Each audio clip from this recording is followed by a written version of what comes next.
Indian super ലീഗിൽ Kerala Blasters ഈ സീസണിൽ ആദ്യ തോൽവി നൽകിയിരിക്കുന്നത് മുംബൈ സിറ്റി എഫ് സിയെ ആദ്യമായി തോൽപ്പിക്കുന്ന ഈ സീസണിൽ ആദ്യമായി തോൽപ്പിക്കുന്ന ടീമായിട്ട് കേരള ബ്ലാസ്റ്റേഴ്സ് മാറിയിരിക്കുകയാണ് ഇവാൻ മുക്കുമനോവിച്ചിൻ്റെ. അതിനു മുമ്പ് നിങ്ങൾ ആരെങ്കിലും ഈ ചാനൽ സബ്സ്ക്രൈബ് ചെയ്യാൻ ബാക്കിയുണ്ടെങ്കിൽ തീർച്ചയായിട്ടും സബ്സ്ക്രൈബ് ചെയ്യാൻ മറക്കരുത്. Kerala Blasters Mumbai city F സിയെ എന്താ പറയുക, ആ ഒരു വീർപ്പം പൊട്ടിക്കലോട് പരാജയപ്പെടുത്തി തന്നെ പറയാം. തീർച്ചയായിട്ടും കൊച്ചിയിൽ വന്ന് വിജയിച്ചു പോകാൻ മുംബൈ ആയിട്ടില്ല എന്ന് കൃത്യമായി പറഞ്ഞു വെച്ചിരിക്കുകയാണ് ഇവാൻ മുക്കുമനോവിച്ചിൻ്റെ സംഘം.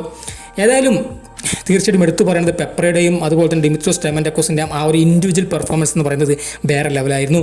അഡ്രിയാൻ ലൂണ ഇല്ലാത്ത ടീമിന് എങ്ങനെ ക്രിയേറ്റിവിറ്റി ഉണ്ടാകുമെന്ന ചോദ്യത്തിന് കൃത്യമായിട്ട് ഇവാൻ മുക്കുമനോവിച്ച് മറുപടി പറഞ്ഞിരിക്കുകയാണ്. തീർച്ചയായിട്ടും അഡ്രിയാൻ ലൂണയുടെ കുറവ് നികത്തിയിരിക്കുകയാണ് ഡിമിത്രോസ് സ്റ്റെമൻഡക്കോസ്. അദ്ദേഹം മിഡ്ഫീൽഡിലേക്ക് ഇറങ്ങി വന്നുകൊണ്ട് കൃത്യമായി കളി മനയുന്നൊരു കാഴ്ച നമ്മൾ കണ്ടു. മാത്രമല്ല പെപ്രയാണെങ്കിൽ ഡിഫൻസിൽ മികച്ച പ്രകടനം കാഴ്ചവെക്കുന്നൊരു കാഴ്ച നമ്മൾ കണ്ടു. അപ്പോൾ ആ ഒരു ക്രിയേറ്റിവിറ്റി എവിടെ നിന്ന് വരുമെന്ന് ചോദിച്ചു കഴിഞ്ഞാൽ തീർച്ചയായിട്ടും ഈ രണ്ട് താരങ്ങൾ തന്നെയാണ് അതിന് ഏറ്റവും വലിയ ഉത്തരം എന്ന് പറയുന്നത്. ഏതായാലും മുമ്പോട്ടുള്ള മത്സരങ്ങളിലും അഡ്രിയാൻ ലൂണയുടെ അഭാവം നികത്താൻ ഡിമിത്രോസ് സ്റ്റെമൻഡക്കോസിനും പെപ്രയ്ക്കും സാധിക്കും. അവർ മിഡ്ഫീൽഡിലേക്കും ഡിഫൻസിലേക്കൊക്കെ ഇൻവേർട്ടായി കളിക്കുന്ന ഒരു കാഴ്ച നമ്മൾ കണ്ടു.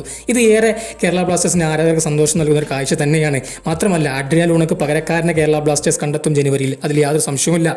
ഏതായാലും മോഹൻ ബഗാനുമായിട്ടുള്ള മത്സരം കഴിഞ്ഞു കഴിഞ്ഞാൽ തീർച്ചയായിട്ടും ഒരു താരത്തെ കേരള ബ്ലാസ്റ്റേഴ്സ് സൈൻ ചെയ്യുക തന്നെ ചെയ്യും. കൃത്യമായി ഇവാൻ മുക്കുമനോവിച്ച് പറഞ്ഞിരിക്കുകയാണ്.